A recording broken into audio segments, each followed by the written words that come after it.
Assalamualaikum warahmatullahi wabarakatuh.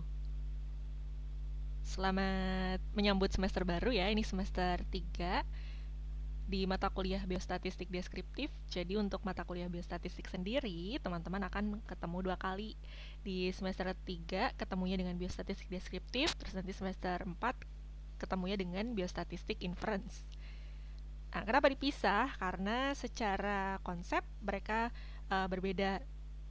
Sebenarnya saling berhubungan, nggak bisa dipisahkan satu sama lain, tapi untuk semester 3 ini kita belajar biostatistik dasar dulu.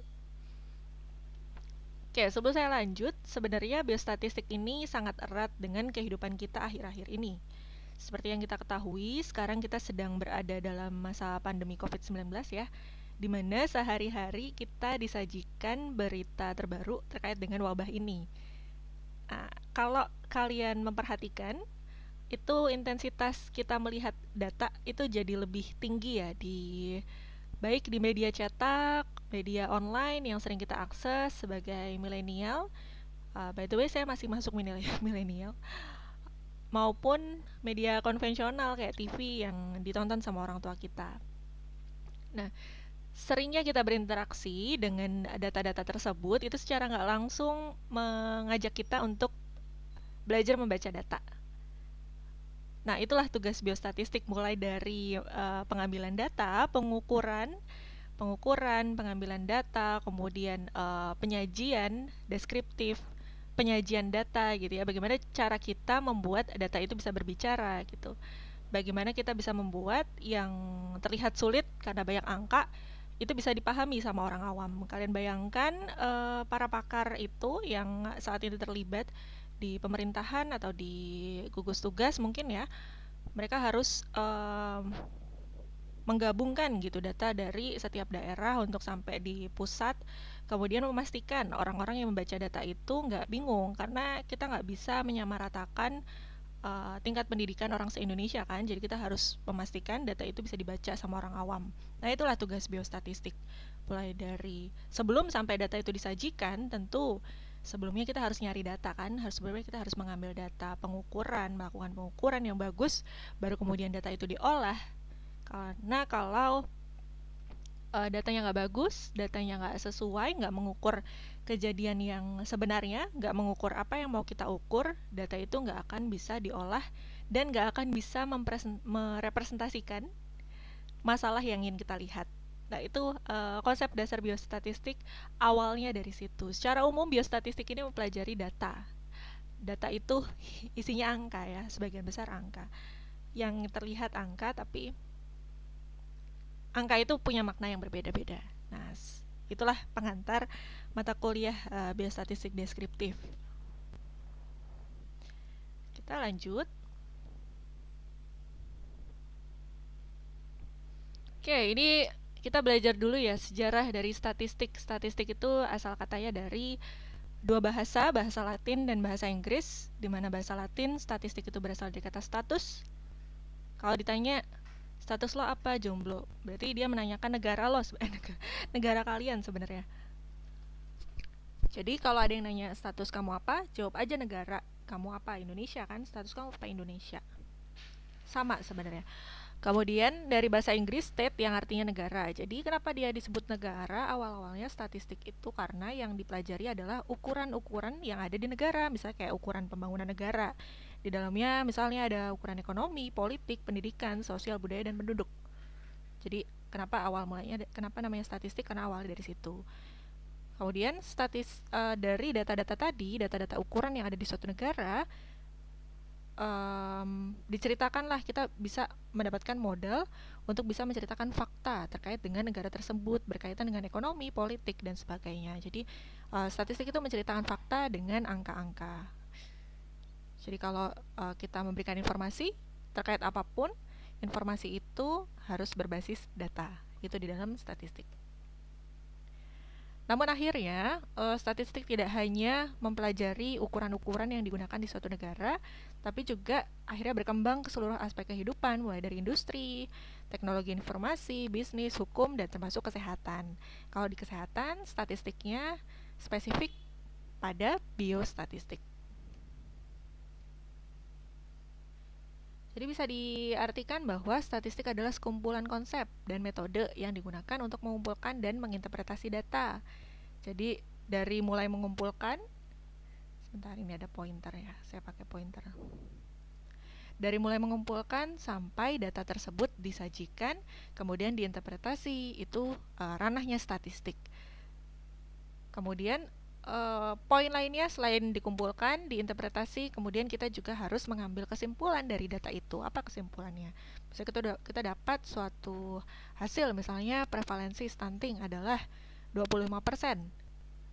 Itu interpretasinya 25% itu apa? Berarti 25 dari 100 anak mengalami stunting gitu kan. Kemudian mengambil kesimpulan. Nah, kalau mengambil kesimpulan, ini ranah biostatistic inference, di mana kita bandingkan data tersebut dengan data populasi. Nanti lebih lanjutnya akan dipelajari di biostatistic inference. Nah, bedanya statistik deskriptif dengan inference. Kalau di deskriptif, yang dilakukan adalah kegiatan pengumpulan data sampai dapat informasi, kemudian sampai sampai menyajikan analisis data, menyajikan hasil pengolahan data tersebut. Jadi mulai dari data tersebut dikumpulkan, kemudian dapat nih datanya, kemudian dianalisis, kemudian disajikan, itu adalah ranah dari statistik deskriptif. Yang kita sajikan adalah data dari yang kita kumpulin, atau kita bilangnya sampel. Di statistik itu kita melakukan sampling, data sampel. Nah, ketika data sampel itu kemudian dibandingkan dengan disimpulkan menjadi data populasi, atau kita sebutnya dengan prinsip generalisasi, itu ranahnya sudah masuk ke biostatistic inference.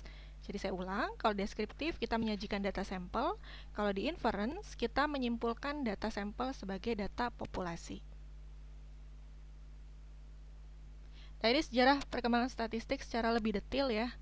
Diawali dengan gambling. Gambling itu adalah prinsip statistik yang paling sederhana. Makanya nanti kita belajar tentang probabilitas. Probabilitas itu mengukur peluang. Salah satu aplikasinya digunakan untuk mengukur peluang kan.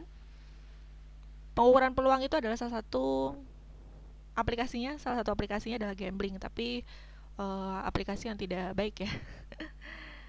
Tapi gambling itu tidak selalu identik dengan judi. Kita mengukur peluang kita sukses atau tidak itu juga gambling kan. Oke, kemudian muncul beberapa ahli, perkembangannya dari tahun ke tahun sampai pada abad ke-20, William S. Gosset dan juga Sir Ronald Fisher merupakan dua ahli statistik yang terkenal dari Inggris yang menjadi peletak dasar ilmu statistik inference.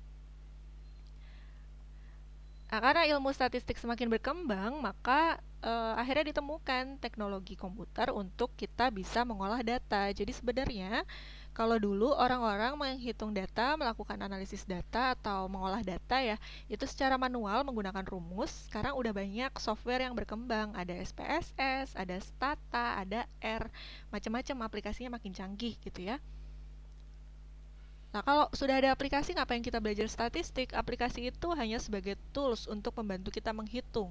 Kita tetap harus paham ilmu statistik, karena statistik itu yang menjelaskan kenapa kita harus menghitung itu. Terus kalau kita menghitung itu, artinya kita menghitung apanya gitu. Jadi ibaratnya aplikasi itu hanya sebagai kalkulatornya aja. Konsepnya, apa yang kita hitung, apa yang berada di balik angka itu, itulah statistik. Makanya nanti kita akan ketemu banyak sekali rumus, banyak sekali formulasi gitu kan. Tapi yang terpenting itu sebenarnya bukan rumusnya. Rumus itu kalau saya selalu bilang kepada mahasiswa, saya tidak ingin mahasiswa itu menghafal rumus. Rumus itu bisa dicatat, bisa dilihat pada saat menghitung. Tapi yang penting bukan rumusnya, tapi konsepnya. Rumus itu digunakan untuk menghitung apa? Apa yang sedang kalian hitung pakai rumus itu? Kayak kita menghitung V sama dengan luas lingkaran sama dengan VR kuadrat. VR kuadrat gampang aja kan, masukin 22/7 kali jari-jari dikuadratin. Tapi apa sebenarnya yang kita hitung? Yang kita hitung kan sebenarnya luas permukaan dari sebuah lingkaran. Itu konsep statistik. Jadi tidak hanya menghafal rumus, kita harus paham konsepnya dan bagaimana aplikasinya dalam kesehatan, khususnya gizi.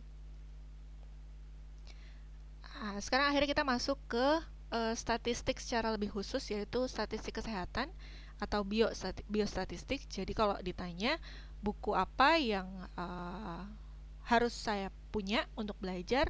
Buku apa aja, yang penting judulnya biostatistik. Jangan statistik murni ya. Kalau statistik murni, di dalamnya ada ilmu ekonomi, di dalamnya ada ilmu yang lain, manajemen dan sebagainya. Kalau biostatistik lebih spesifik ke kesehatan, karena ada beberapa pengukuran-pengukuran yang spesifik dipelajari di kesehatan dan tidak ditemukan di cabang ilmu yang lain, makanya ada biostatistik, yaitu data atau informasi yang berkaitan dengan masalah kesehatan.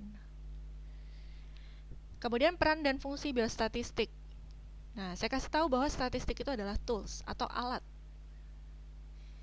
untuk kita bisa melakukan penelitian. Sebenarnya kan itu ya, penelitian gizi, investigasi masalah gizi misalnya.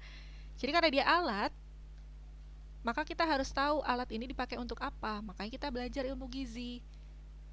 Itulah pentingnya biostatistik ya. Jadi kita nggak hanya paham ilmu statistik, karena kalau statistik itu kalau mau lebih expert, orang matematika jauh lebih jago, jauh lebih paham, jauh lebih canggih ya.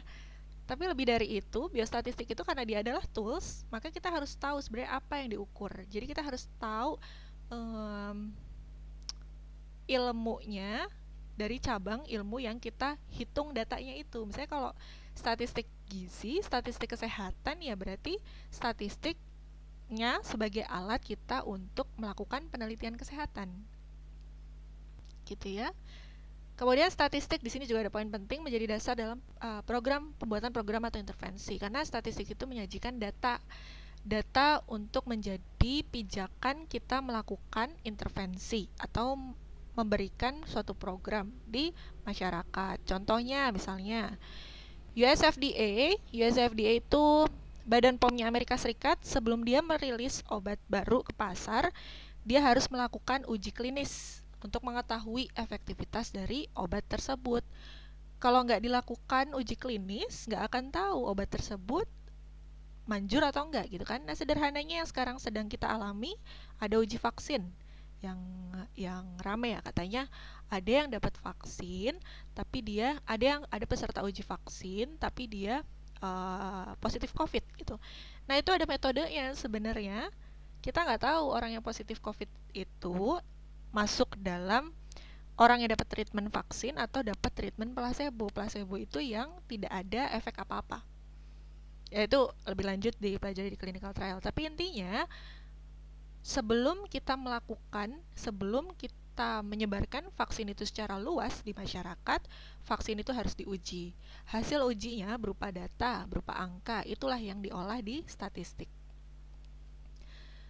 Kemudian mengetahui prevalensi diare pada balita untuk bisa melakukan intervensi terkait masalah tersebut. Kemudian memprediksi proporsi penduduk yang terdaftar sebagai peserta BPJS, mungkin untuk mengukur cakupan BPJS dari 200 lebih juta masyarakat Indonesia. Sebenarnya berapa persen masyarakat Indonesia yang pakai BPJS? Nah, itu contohnya. Dari situ kan pemerintah bisa melakukan evaluasi dan memberikan intervensi atau program yang sesuai untuk mengatasi masalah. Oke, statistik tidak bisa dipisahkan dari data dan variabel, karena yang diukur di dalam statistik itu adalah variabel. Dari pengukuran variabel kita dapat data. Variabel itu apa? Variabel itu adalah nilai yang bervariasi, konsep yang nilainya bervariasi. Misal, di dalam satu RT, jenis kelamin itu adalah variabel, karena jenis kelamin itu nilainya bervariasi. Jumlahnya bervariasi, yang perempuan ada sekian, yang laki-laki ada sekian. Tapi jenis kelamin akan menjadi bukan variabel kalau kita ukur misalnya di panti asuhan khusus putri. Nah, jenis kelamin menjadi bukan variabel karena kan homogen, sama semuanya perempuan. Nah, itu yang disebut dengan variabel. Selama dia bervariasi, itulah disebut variabel. Kalau bukan variabel ya nggak kita ukur, nggak diukur. Kemudian, kalau data itu adalah fakta hasil pengukuran berbentuk angka dari suatu variabel. Jadi yang kita ukur adalah variabel, hasil pengukuran itu adalah data. Kemudian ada juga yang disebut dengan agregat. Kalau agregat itu adalah keseluruhan kumpulan dari nilai observasi yang merupakan suatu kesatuan, dan setiap nilai observasi hanya memiliki arti dari keseluruhan tersebut. Misal, kita ingin mengukur pengetahuan terkait dengan pencegahan HIV/AIDS. Diukur dari 10 pertanyaan. Dari 10 pertanyaan itu ketahuan kemudian pengetahuannya baik atau buruk. Jadi data agregat itu adalah kumpulan data dari kumpulan data.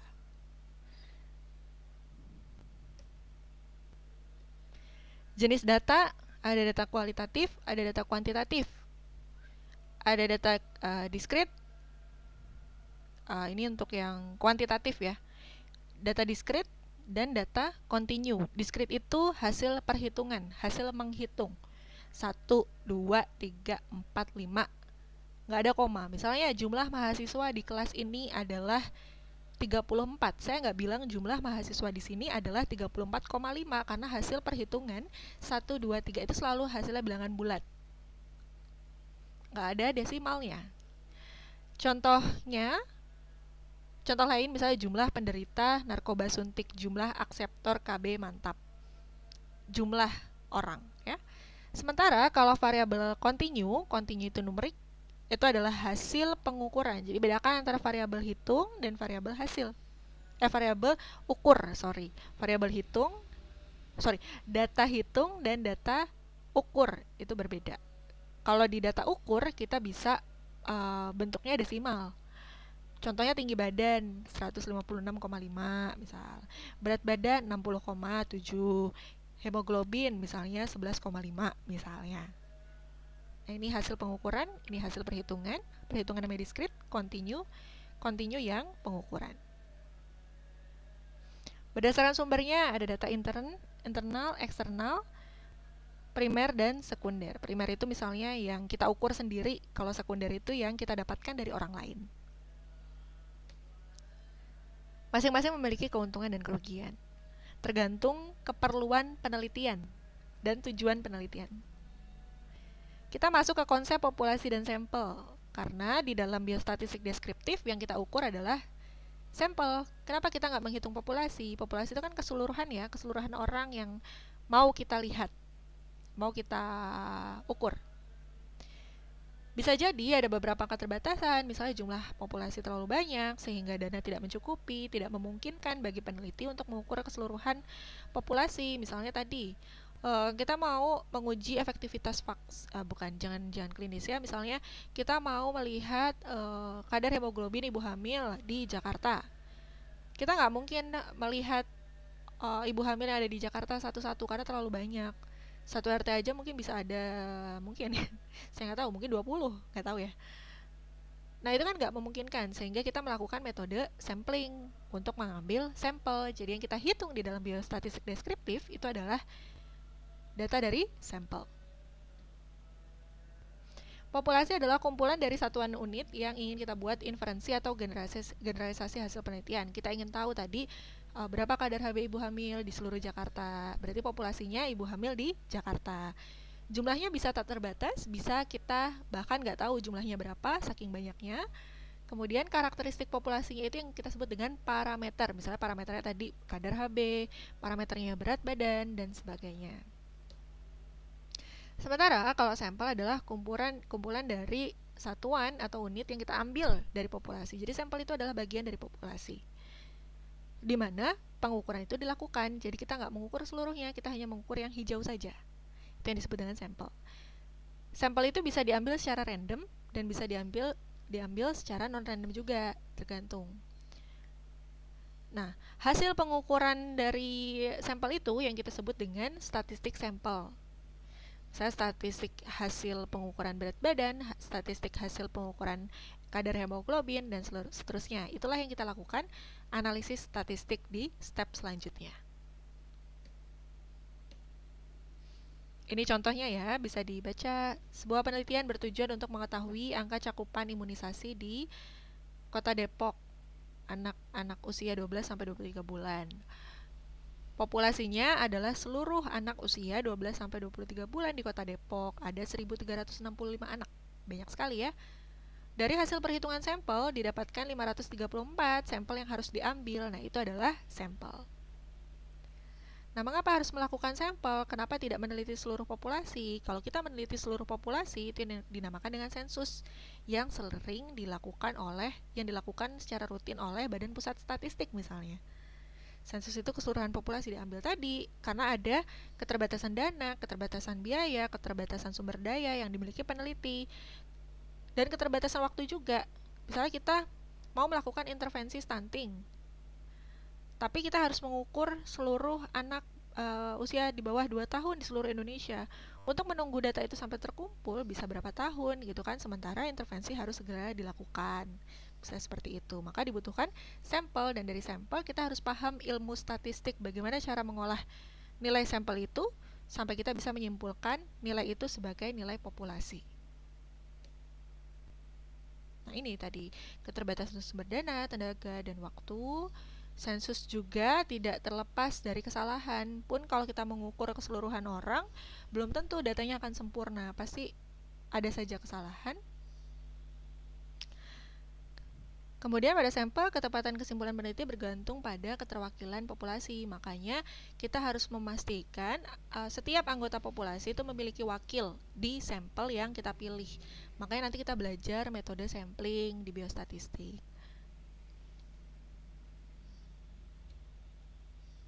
Nah, kemudian ada yang dinamakan dengan validitas dan reliabilitas. Saat kita melakukan pengukuran, misalnya tadi pengukuran HB ya, alat yang kita gunakan untuk mengukur HB itu harus valid dan reliable. Harus diuji validitas dan reliabilitasnya. Validitas itu adalah memastikan pengukuran yang dilakukan mengukur nilai yang sebenarnya ingin diukur. Misal, kita ingin mengukur kadar HB. Kita menggunakan alat yang mengambil dari kapiler HB test. Aku cek nama alatnya, ada beberapa yang mereknya AccuCheck misalnya. Nah, kita harus memastikan alat itu benar-benar bisa mengukur HB. Itu validitas. Nah, kalau bentuknya sudah berupa instrumen alat yang sudah memang ada gitu ya, itu validitasnya akan lebih mudah, tinggal kita mengatur kalibrasinya. Kalibrasi alat. Tapi bagaimana dengan kuesioner buatan kita sendiri misalnya? Kuesioner pengetahuan untuk mengukur pengetahuan. Kita nggak tahu apakah kuesioner itu benar-benar bisa mengukur pengetahuan atau tidak, karena kita sendiri yang bikin atau peneliti sebelumnya yang bikin. Nah, harus diuji validitas. Kemudian reliabilitas. Reliabilitas ini menggambarkan seberapa jauh pengukuran yang diperoleh akan menggunakan instrumen yang jika diulang akan menghasilkan hasil yang sama. Misalnya suatu kuesioner mengukur pengetahuan si A 80. Ketika kita uji lagi, misalnya 5 menit kemudian, kita uji lagi, hasilnya juga harus 80 pada orang yang sama. Nah, ini bisa dibaca contohnya ya. Kemudian ini yang tidak kalah penting, skala pengukuran dari variabel. Tadi kan kita sudah belajar bahwa data itu ada yang discrete, ada yang continue. Untuk yang discrete itu ada yang nominal dan ordinal. Discrete itu nominal dan ordinal ini adalah skala kategorik atau pengkategorian. Bedanya apa? Kalau nominal itu tidak ada tingkatan, contoh agama. Kalau agama dibuat tingkatan, bisa konflik. Makanya agama dianggap nominal. Kemudian ordinal itu ada tingkatannya, misalnya status ekonomi, derajat, status gizi, kemudian tingkat pendidikan, dan seterusnya. Kemudian interval dan rasio. Interval dan rasio ini adalah skala numerik, di mana kalau di interval tidak ada skala nol mutlak, tidak ada nilai nol mutlak. Misalnya temperatur. Temperatur itu nggak ada nilai nol mutlaknya. Misalnya suhu orang